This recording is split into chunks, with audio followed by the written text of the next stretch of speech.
Person बताए जाते हैं कि मतलब वो कोई हैंड टू हैंड डिसीजन लेने वाले पर्सन बताए जाते हैं।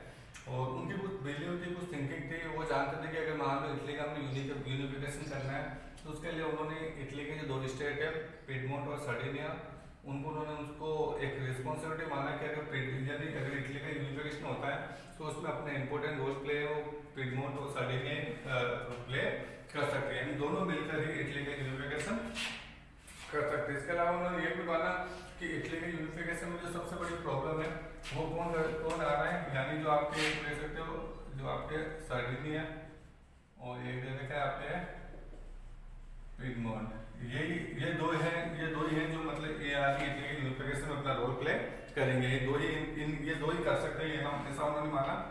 और थर्ड दे रखा है ऑस्ट्रिया, यानी ऑस्ट्रिया सबसे बड़ी क्या थी प्रॉब्लम, यानी ऑब्स्टेकल थी। अगर मान लो अगर इटली का यूनिफिकेशन नहीं हो रहा है तो उसमें सबसे बड़ा प्रॉब्लम था वो था आपके यहाँ पर ऑस्ट्रिया को माना जा रहा था। और ये भी मानते थे कि ऑस्ट्रिया को हराने के लिए, यानी अगर ऑस्ट्रिया को हराना है तो उसके लिए यानी अकेला जो आप कह सकते हैं इटली या सर्डिनिया उसको हरा नहीं सकता, ऑस्ट्रिया को हराने के लिए हमें फॉरेन हेल्प की नीड जरूर रहेगी, यानी फॉरेन हेल्प के थ्रू हम ऑस्ट्रिया को क्या कर सकते हैं हरा सकते हैं। इस तरह की थिंकिंग थी वो केवल की बताई जा रही है। और इसी मैटर में मतलब बताया जाएगा उन्होंने अपना काम करना स्टार्ट कर दिया, यानी जो इटली का यूनिफिकेशन का जो मैटर है तो इसको उन्होंने बताया जा रखा है इंटरनेशनल लेवल पर ले जाने का काम किया। और बताया जाएगा शुरू से जो फ्रांस था वो फेवर में था किसके, इटली के यूनिफिकेशन में, वो चाहता था कि मतलब इटली का क्या हो जाए यूनिफिकेशन हो जाए। अब बात करेंगे आगे कि जिस समय ये जो यूनिफिकेशन बात चल रही थी उस समय यूरोप में दो ही एक पावरफुल कंट्रीज थी जो ज्यादा पावरफुल थी, उसमें फ्रांस आता है दूसरा इंग्लैंड आता है।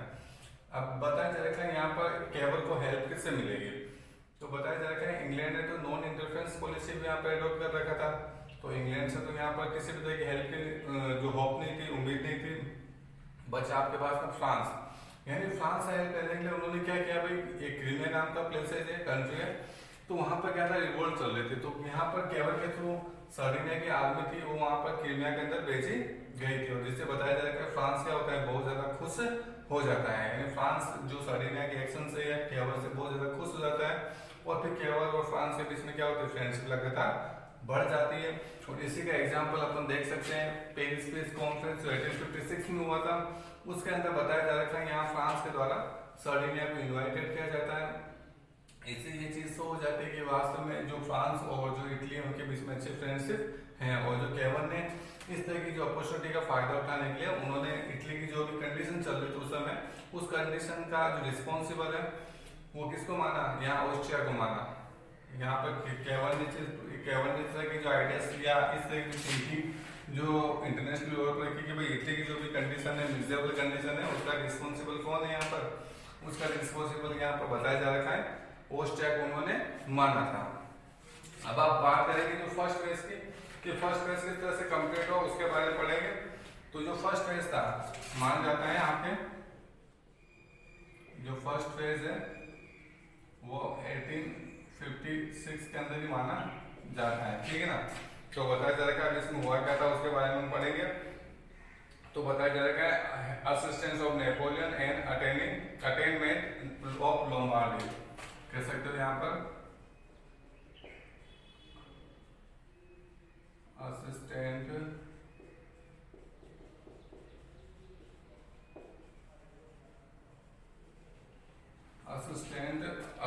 यहाँ पर असिस्टेंस मिला था आपको नेपोलियन का एंड अटेनमेंट ऑफ लोम्बार्डी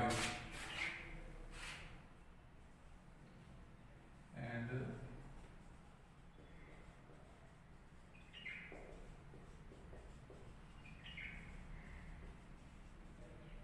इसमें देखेंगे अपन यहाँ पर ये वाला जो सर्कमफ्रेंस है फर्स्ट पेज जिससे मतलब यहाँ बताया जा रहा है आपके पास में पूरा होगा, इसको थोड़ा ध्यान रखिएगा।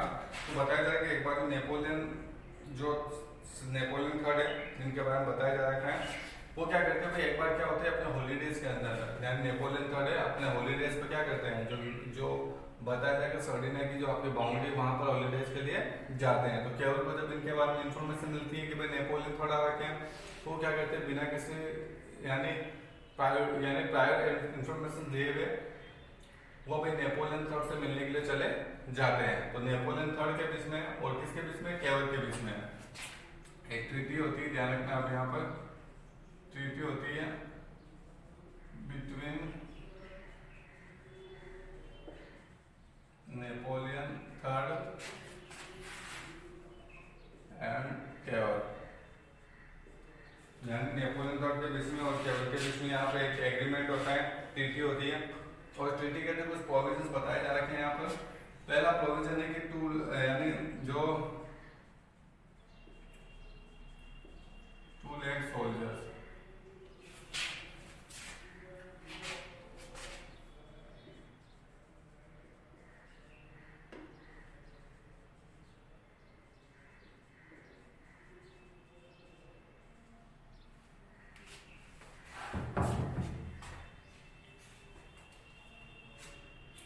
इन 2 lakh सोल्जर्स है, 2 lakh सोल्जर्स हैं वो फ्रांस के द्वारा भेजे जाएंगे अगर सर्डिनिया का ऑस्ट्रिया का अगर वॉर होता है तो, यानी वॉर होगा किसका, ऑस्ट्रिया का, यानी ऑस्ट्रिया एंड सर्डिनिया, अगर इनके बीच में अगर वॉर होता है तो भाई क्या करेंगे, यहाँ पर 2 lakh जो सोल्जर्स थे वो यहाँ पर फ्रांस है ना, जो किसको दे देगा, सर्डिनिया को दे देगा, यानी फ्रांस को जो सोल्जर्स है वो सर्डिनिया को देगा। सेकेंड है यहाँ पर वेनिसिया एंड लोम्बार्डी, ये 2 प्लेसेस हैं वो किसको मिल जाएंगे भाई, सर्डिनिया को मिल जाएंगे, ठीक है ना। इसमें जो वेनिसिया और लोम्बार्डी जो एक्चुअल में इटली के प्लेसेस हैं, लेकिन इस पर डोमिनेंस कौन कर रहा है, ऑस्ट्रिया कर रहा है, तो ये दोनों प्लेसेस जो वो आपको सर्डिनिया को दे दिए जाएंगे। ये वाला इसका तो थर्ड जो आप कह सकते हैं प्रोविजंस बताया जाता है। इसके अलावा आपके जो बाकी जितने भी रिमेनिंग है, जैसे कि आपके तो नेपल्स हो गया, सिसिली हो गया,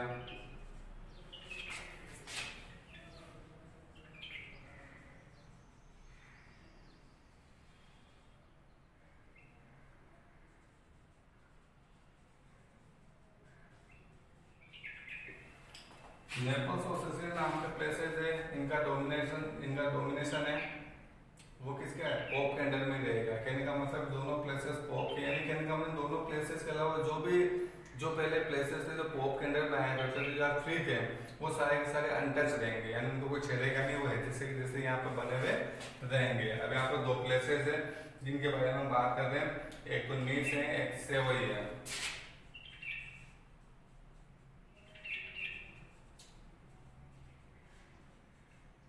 ये किसको दे दी जाएंगे भाई, फ्रांस को दे दी जाएंगे, ठीक है ना। नीस और जो सेवई नाम के प्लेसेस थे यहाँ पर क्या करेंगे, फ्रांस को दे दिए जाएंगे। इसके अलावा लास्ट इसका जो प्रोविजन बताया जा रखा है वो दे रखा है भाई, जो आपके विक्टर एमुनल है,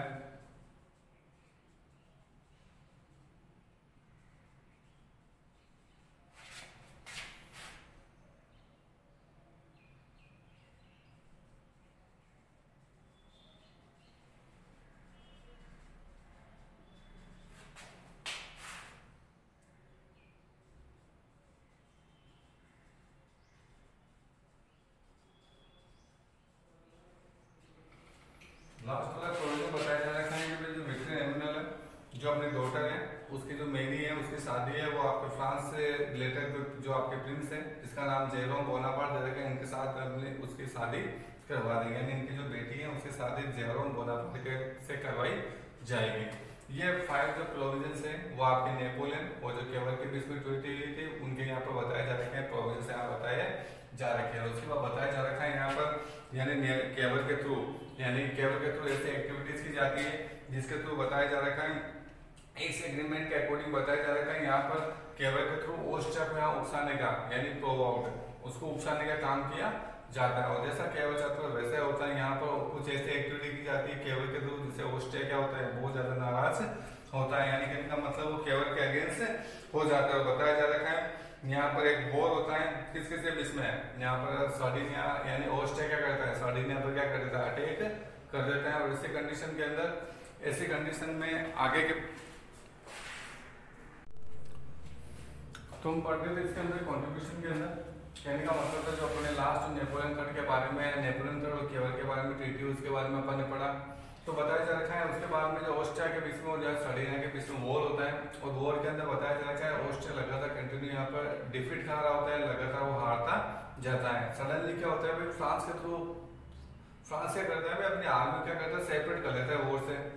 जो पहले उसने जो प्रोमिसेस किए थे कि मैं वॉर में अपना कंट्रीब्यूशन करूंगा, लेकिन जब ऑस्ट्रिया लगातार हारता जा रहा था उस समय क्या होता है कि फ्रांस अपनी आर्मी को क्या कर लेता है, पूरे वॉर से सेपरेट कर लेता है। और बताया जा रहा है उसके बाद में Napoleon III ruler of France और जो किंग जोसेफ है जो ऑस्ट्रिया के रूलर है, इनके बीच में एक विला फ्रैंक का नाम का प्लेसेज है। वहां पर क्या होता है, इनके बीच में ट्रीटी होती है 1859 के अंदर, जुलाई 1859 में इनके बीच में ट्रीटी होती है। और इस ट्रीटी के बीच में क्या होता है, जो पूरा जो सर्कमस्टेंसेस बदल जाता है। पहला दे रखा है कि आपके यहाँ पर Lombardy was given to Sardinia, और सेकंड दे रखा है Venetia was given to Austria. यानी पहले तो क्या था, ये लोम्बार्डी वेनेशिया दोनों प्लेसेस किसको, सर्डिनिया को मिलने वाले थे। अब चेंज हो गया, अब यहाँ पर लोम्बार्डी सर्डिनिया को दिया गया और वेनेशिया किसको दे दिया गया, यहाँ पर ऑस्ट्रिया को दे दिया गया। और थर्ड पे दे रखा है जो आपके मिडिल स्टेट है, पर्मा, मोडेना एंड टस्कनी।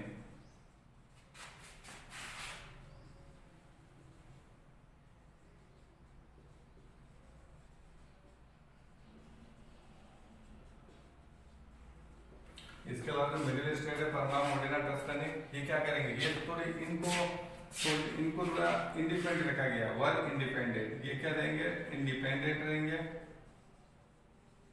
ठीक है ना, ये फ्री रहेंगे, इसके ऊपर किसी का डोमिनेंस नहीं होगा। इसके अलावा बाकी जो भी स्टेट बचते हैं, जो भी चीजें बचती है, वो किसके डोमिनेंस में रहेगी, पोप के डोमिनेंस के अंदर रहेगी। ये आपके 4 जो प्रोविजंस है वो आपके ऑस्ट्रिया के प्रिंस और नेपोलियन जो फ्रांस के किंग है उनके बीच में होती है। इस तरह का सर्कमस्टेंस हमें यहाँ पर देखने को मिला था इस ट्रीटी के बाद में। बताया जा रहा है इस तरह की ट्रीटी को देखकर यहाँ पर जो केबर है वो केबर बहुत अपसेट होते हैं, यानी वो डिसअपॉइंटेड हो जाते हैं, क्योंकि ये जो प्लान था जो दोनों प्लेसेस को लेने का, ये उसको ये पूरा कंप्लीट नहीं कर पाते हैं। और ऐसी कंडीशन बताया जा रखा है जो आपके किसके बीच में, यहाँ पर एक जो कह सकते हैं अपन के जो आपके यानी विक्टर एमैनुएल एंड जो आपके हो जाएंगे जोसेफ,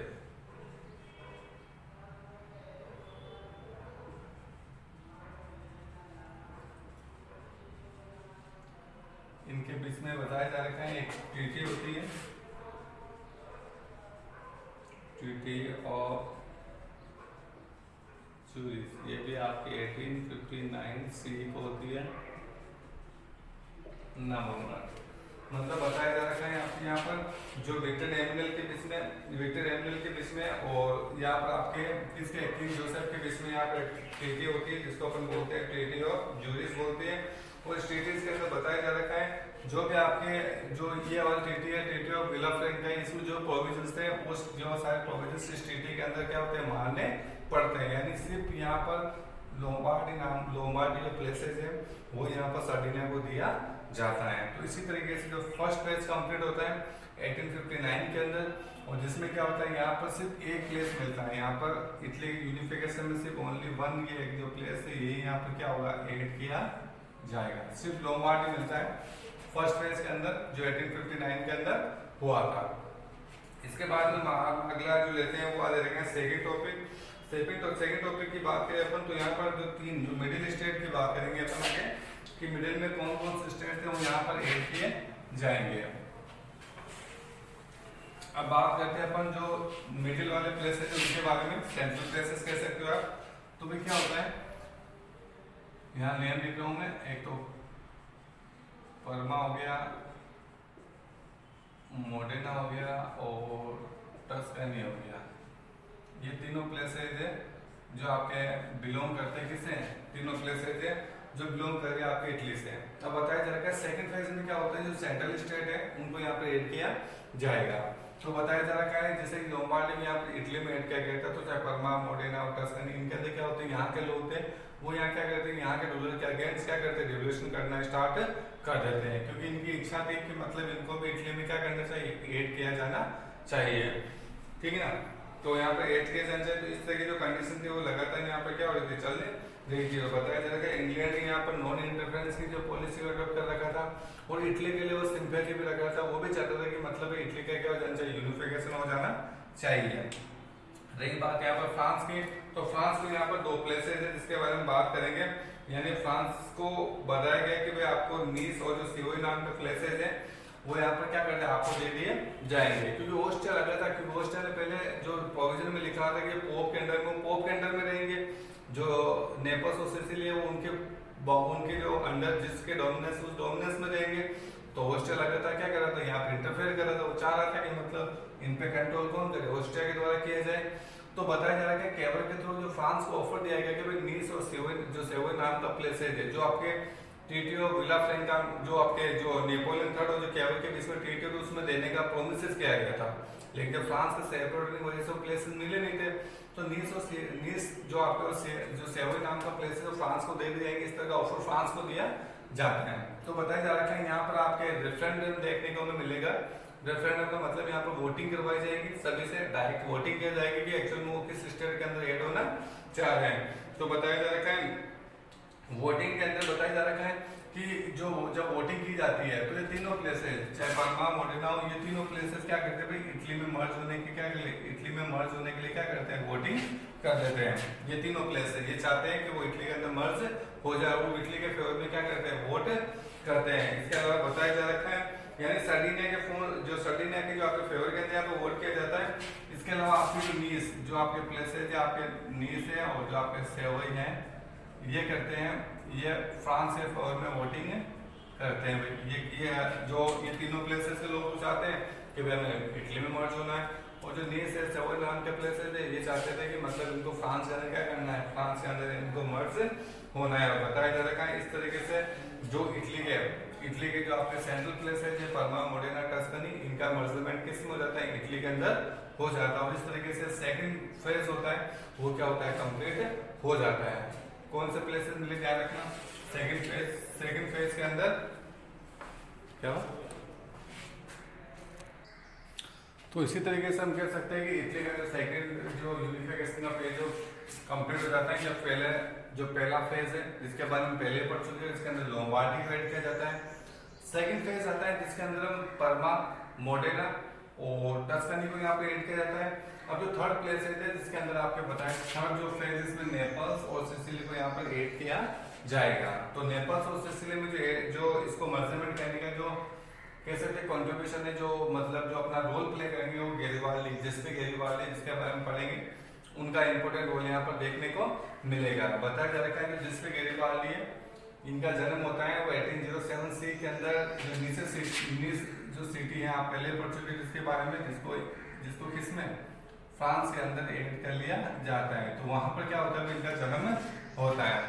बताया जा रहा है इनके फादर चाहते थे कि मतलब इनको कोई हायर एजुकेशन मिले और उसके बाद में अच्छी कोई जॉब करे, लेकिन बताया जा रहा है शुरुआत से इनका जो माइंड था वो एजुकेशन में नहीं था, यानी सिर्फ बुक्स को ये रीड करने का काम था। वो किस लिए करते थे, जो अपनी जो होती है ना एडवेंचर्स जो नेचर्स होता है कि यार कुछ इंटरेस्टिंग पढ़ने को मिलेगा, कुछ एक्साइटेड चीज पढ़ने को मिलेगी, तो उसके लिए सिर्फ बुक्स को रीड किया करते थे। कोई इनका हायर एजुकेशन में हायर पे जाना ऐसा कोई इनका टारगेट नहीं था। तो बताया जा रहा है भाई ये एक बार क्या होता है, जो मेडिटेरेनियन जो आपके जो सी की जो आपका ट्रेवलिंग कर रहे थे तो उस समय बताया जा रहा है इनका कॉन्टेक्ट होता है वो मेजिनी से होता है। और क्या करते हैं भाई ये मेजिनी को क्या कर लेते हैं आगे में, जो मेजिनी का जो आपके ग्रुप है यंग इटली उसको क्या कर लेते हैं भाई ये ज्वाइन कर लेते हैं, यानी यंग इटली के अंदर मतलब क्या करते हैं ये मतलब इसके मेंबर बन जाते हैं।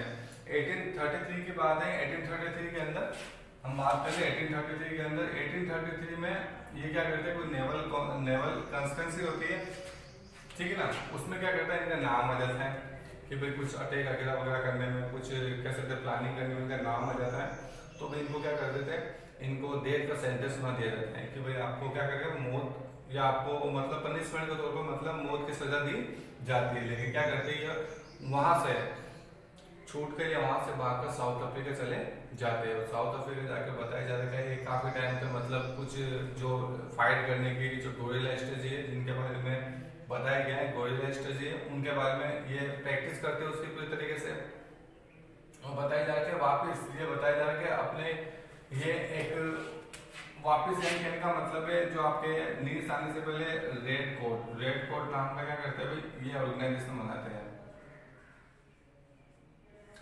ये इनका क्या होता है एक ऑर्गेनाइजेशन होता है, रेड कोट के नाम से ये बनाते हैं, ठीक है ना। रेड कोट नाम का ऑर्गेनाइजेशन ये वापस क्या होता है न्यू सिटी में आकर मतलब बना दी जाते हो। सबसे पहले क्या करते हैं ये सिसिली को टारगेट करते हैं, जो सिसिली नाम का प्लेस है इसको टारगेट करेंगे। ध्यान रखना ये अपने 1000 जो वॉलंटियर्स है इनके साथ में क्या करते हैं ये इसके साथ में 1000 वॉलंटियर्स इनके साथ में जाकर इनके साथ में रुककर सिसिली नाम के प्लेसेस में क्या करते हैं यहाँ जाते हैं। और बताया जा रहा है उस समय नेपल्स और सिसिली नाम के प्लेसेस पर पढ़ा था अपन ने। सबसे पहले बोर्बन डायनेस्टी के रूलर था, इनका मतलब फॉरेन रूल था, वहाँ इटली के प्रॉपर जो पर्सन है वहाँ का रूल नहीं था और रूल करने में मतलब कैपेबिलिटी नहीं माने जाते थे। और बताया जा रहा है ये गैरिबाल्डी के थ्रू और मेजेरी के थ्रू क्या करता है वहाँ पर क्या करता है रिवोल्यूशन करवा दी जाती है, ठीक ना। सिसिली नाम के प्लेसेस पर रिवोल्यूशन करवा दी जाती है। बताया जा रहा है कुछ ही टाइम के अंदर बताया जा रहा है गैरिबाल्डी के थ्रू किसके ऊपर गैरिबाल्डी के थ्रू बताया जा रहा है यहाँ पर हुई, यानी गैरिबाल्डी के थ्रू अपने 1000 वॉलंटियर के साथ में क्या सिसिली नाम के प्लेसेस पर यहाँ पर अटैक कर दिया जाता है। उसके बाद में ये बताया जा रहा है ये वहाँ के क्या कर लिया अपने आप को यानी सिसिली के अपने आप को यहाँ पर एक डिक्टेटर या अपने आप को इम्पीरियर डिक्लेयर कर लेते हैं। ये कंडीशन दे रखी है आपके कहाँ की सिसिली नाम के प्लेसेस। इस तरीके से सिसिली भी क्या होता है भाई ये इटली के अंदर मर्ज कर लिया जाता है। उसी तरीके से दूसरी तरफ देखें तो विक्टर एम्यूनल है वो लगातार क्या करते हैं भाई नेपल्स की तरफ क्या करते हैं अपने आर्मी को लेकर चले जाते हैं और नेपल्स को वहाँ पर मतलब वहाँ जो फॉरेन रूल को हटा देते हैं। और जो दोनों के दोनों एक तो यहाँ बताया जा रहा है गैरिबाल्डी यानी गैरिबाल्डी एक तो और जो विक्टर एम्यूनल है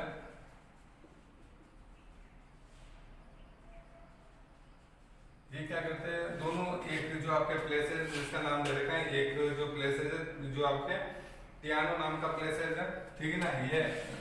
ये दोनों मिलते हैं, ये टियानो नाम का प्लेसेस है वहां पर दोनों क्या करते हैं मिलते हैं दोनों के आर्मी इनके 1000 वॉलंटियर्स होते हैं इनके आर्मी में दोनों टियानो नाम के प्लेसेस पर क्या करते हैं मिल जाते हैं।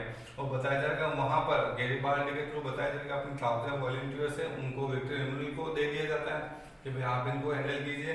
और गैरिबाल्डी खुद विक्टर एम्यूनल को मतलब जो इटली का एम्परर है वो मतलब डिक्लेयर कर देते हैं, ठीक है ना।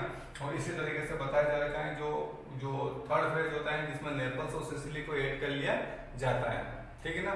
यानी अगर हम देखें तो फर्स्ट फेज के अंदर बताया जाएगा आपके यहाँ पर लोम्बार्डी हो जाएगा और सेकेंड फेज के अंदर आपके पर्मा है मोडेना है और टस्कनी इनको ऐड कर लिया जाता है। और जो थर्ड फेज है उसके अंदर सिसिली हो गया और नेपल्स को ऐड कर लिया जाता है। अब फोर्थ फेज की बात करेंगे जिसके अंदर आएगा आपके पास में वेनेसिया। तो फोर्थ फेज की बात करें जिसको लास्ट फेज माना जाता है जिसमें फाइट करनी पड़ेगी इनको वेनेसिया नाम का प्लेसेज है इसको यहाँ पे ऐड कर लिया जाएगा। तो हम बात कर रहे हैं यहाँ पर आपके फोर्थ फेज की बात कर रहे हैं तो बताया जा रखा है आपने पहले जो जर्मनी की यूनिफिकेशन पढ़ा होगा, ठीक ना। बात यहाँ पर 1866 की है भाई 1866 में क्या होता है जो प्रेसिया के बीच में और ऑस्ट्रिया के बीच में क्या होता है लगातार वॉर चलता रहता है। यानी जर्मनी का जब यूनिफिकेशन हो रहा था तो प्रेसिया और ऑस्ट्रिया के बीच में यहाँ पे क्या होता है वॉर हमें देखने को मिल रहा था। तो इस वॉर में क्या होता है भाई जैसे प्रेसिया क्या करता है जिसे अपन वापस थोड़ा रिमेक करते हैं तो भाई सबसे पहला वॉर था जो आपके जर्मनी की यूनिफिकेशन के अंदर जो डेनमार्क से किया गया था जिसके अंदर स्लेस्विग और होल्स्टीन नाम का प्लेसेस है वो लेना था किसको यहाँ प्रेसिया को लेना था। लेकिन बताया जाएगा उस समय जो ऑस्ट्रिया है, ठीक है ना, उस समय होल्स्टीन तो ऑस्ट्रिया को मिल जाता है और स्लेस्विग किसको प्रेसिया को मिल जाए। तो जो प्रेसिया चाहती थी कि मतलब जो होल्स्टीन नाम का प्लेसेस भी किसको मिले वापस प्रेसिया को मिल जाए। अब वो होल्स्टीन नाम का प्लेसेस है वो किसके पास है भाई इसके पास है ठीक है ना, वो इसके पास है। और एक वेनिशिया नाम का प्लेसेज है, वो भी किसके पास है, ऑस्ट्रिया के पास है। अपन ने पहले पढ़ा था जो फर्स्ट के अंदर कि जो लोम्बार्डी किसको मिल जाएगा, लोम्बार्डी मिल जाएगा सार्डिनिया को, और जो वेनिशिया किसको मिल जाएगा, ऑस्ट्रिया को प्लेसेज मिल जाएगा। अब ये वाला प्लेसेज तो बिलोंग करता है जर्मनी से, ये अब यहाँ पर, और ये वाला प्लेसेज बिलोंग करता है जो आप कह सकते हो इटली से, और जिसको मिलाने का काम कौन कर रहा है भाई, सार्डिनिया कर रहा है। तो ठीक ना, ये दोनों मतलब कहने का मतलब है ये एक ही जो कंट्री है जिसके पास दोनों के यहाँ पर जो प्लेसेज है, तो बताया जाएगा उस समय बताया जाएगा पर्शिया ऑस्ट्रिया का वॉर होता है, तो पर्शिया को चाहिए था, ऑस्ट्रियन चाहिए था, तो उस समय बताया जाएगा पर्शिया ने यहाँ पर सार्डिनिया की हेल्प मांगी थी कि भाई आपको क्या करना है, हमें इस वॉर के अंदर क्या करना है, हमारी हेल्प करनी है, अगर आप हम जीत जाते हैं तो भी जो वेनिशिया प्लेसेज जो ऑस्ट्रिया के डोमिनेंस में वो आपको दे दिया जाएगा। तो बताया जाएगा यहाँ पर ऑस्ट्रिया जो पर्शिया वॉर होता है, इसमें सार्डिनिया के थ्रू पर्शिया के यहाँ पर हेल्प की जाती है, और इस वॉर के अंदर पर्शिया है वो ऑस्ट्रिया को यहाँ पर हरा देता है। और इसी कंडीशन से बताया जा रहा है कि यहाँ पर सार्डिनिया को क्या मिल जाएगा, वेनिशिया नाम का प्लेसेस मिल जाएगा। उसी तरीके से यहाँ पर फोर्थ फेज होता है वो अपने यहाँ पर कंप्लीट हो जाता है 1866 में, और यहाँ पर एक ट्रीटी होती है, आपको पता ही होगा आपको, सेकंड फेज के अंदर इन दोनों के बीच में होती है आपकी ट्रीटी ऑफ प्रेग। ट्रीटी ऑफ प्रेग होता है जो होती है 1866 में, और इस ट्रीटी के थ्रू ही बताया जा रखा है 1866 में, और इस ट्रीटी के थ्रू यहाँ बताया जा रखा है सार्डिनिया को यहाँ पर वेनिशिया नाम का प्लेसेस मिल जाता है। अब हम लास्ट फेज की बात करते हैं जिसमें आता है मेजर ऑफ रोम। इसको अगर अपन हटा देते हैं तो लास्ट फेज में आएगा मेजर ऑफ रोम। इसमें भी आपको जर्मनी वाले कुछ याद रखने, यानी इसमें यहाँ पर रोम को ऐड कर लिया जाता है। तो इसमें भी आपको क्या रखना है कि यहाँ पर बताया जाएगा, पहले स्टार्टिंग इनिशियली देखा जाए तो रोम एक ऐसी जगह थी जिसके अंदर पोप का डोमिनेंस था, शुरुआत से पोप का डोमिनेंस आप पढ़ते आए इसके अंदर, और उस पोप को प्रोटेक्शन देने का काम कौन करता था, फ्रांस करता था, ठीक है ना। फ्रांस क्या था, फ्रांस ने अपनी आर्मी थी वो आपके रोम में लगा रखी थी, जो पोप की लगातार क्या करती थी, प्रोटेक्शन करते थे। लेकिन अब बात करें जब आपके यहाँ पर जो फ्रैंको-प्रुशियन वॉर पढ़ा था अपन ने, या फिर आपके कह सकते हो फ्रांस और प्रुशिया वॉर होता है, क्यों होता है, अगर थोड़ा आप देख जाओगे तो आपको पता चल जाएगा। और इनके बीच में एक ट्रीटी होती है, आपको मालूम है, ट्रीटी ऑफ फ्रैंकफर्ट।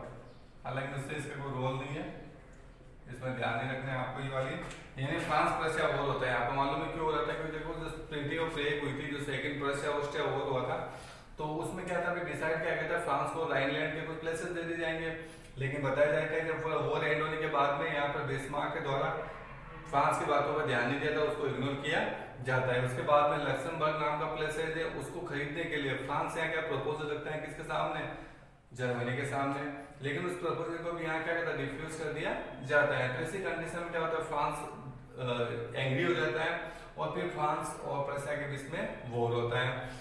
बताया जा रहा है इस वॉर, ये वाला जो वॉर होता है, जो आपके लगभग बताया जा रहा है 1870 के टाइम होता है। 1870 में ये क्या होता है, वॉर होता है, और 1871 में क्या होता है, ये ट्रीटी होती है, ठीक है ना। तो 1870 वॉर होता है, तो इस वॉर को जीतने के लिए बताया जाएगा इस वॉर को, क्योंकि यहाँ पर एक इंटरनेशनल डिप्यूटेशन की भी बात हो रही थी फ्रांस की, तो इस वॉर को जीतने के लिए जो क्या कर फ्रांस ने क्या किया, बिल्कुल एक रोम था, एक रोम नाम का प्लेसेस था, इसको प्रोटेक्शन कौन करता था, फ्रांस करता था। तो यहाँ पर फ्रांस ने क्या हुआ, यहाँ पर अपनी जो आर्मी थी उसको कॉल बैक कर लिया, ठीक है ना भाई, आप यहाँ कीजिए, हम इस यहाँ से आर्मी को हटाया, और क्या भाई आप जो वॉर है वॉर के अंदर फाइट कीजिए। तो जैसे यहाँ पर जो आपके एक सार्डिनिया कह सकते हो आप, या फिर इटली कह सकते हो, दोनों की एक ही बात है। तो जैसे यहाँ से क्या होता है, रोम से आर्मी चली जाती है, तो यहाँ पर क्या होता है, इस एडवांटेज इस जो बताया जाएगा, इस तरह की जो स्कीम है, इस तरह का जो उनको एडवांटेज मिला था, इसका फायदा उठाने के लिए क्या करता है सार्डिनिया या फिर इटली, वो क्या करते हैं, रोम को अपना कंट्रोल स्टेब्लिश कर लेते हैं। हालांकि इस वॉर के अंदर क्या होता है, फ्रांस हार जाता है, इसी वजह से वापस इसका कुछ कर नहीं सकता, वो फ्रांस इस वॉर के अंदर लगभग पूरा हार जाएगा, बुरी तरीके से हार जाता है। और इसी तरीके से सार्डिनिया इटली वो क्या करते हैं, रोम पे अपना कंट्रोल स्टेब्लिश कर लेते हैं। और इसी तरीके से ये लास्ट फेज है जिसके अंदर रोम को यहाँ पर मतलब बताया जा रखा है कि इटली के अंदर एड कर लिया जाता है, उसके बाद में रोम को यहाँ की कैपिटल बना दिया जाता है, और जो विक्टर एम्मानुएल है वो क्या करते हैं, जो इटली के क्या होते हैं, एम्परर बन जाते हैं। और इसी तरीके से बताया जा रहा है यहाँ पर जो इटली का पूरा यूनिफिकेशन हो जाता है। वैसे बेसिकली देखा जाए तो 4 नंबर का क्वेश्चन सही है, 4 नंबर के लेसन आएंगे इसके अंदर। तो देखा जाए तो इसमें यूनिफिकेशन की बात है तो इसमें बिस्मार्क का कंट्रीब्यूशन है या केवल का कंट्रीब्यूशन, ये भी पूछा जा सकता है आपसे। इसके अलावा नेशनलिज्म के रीजन क्या है वो भी पूछ सकते हैं अपन से, वो भी आ रखा है काफी टाइम क्वेश्चन।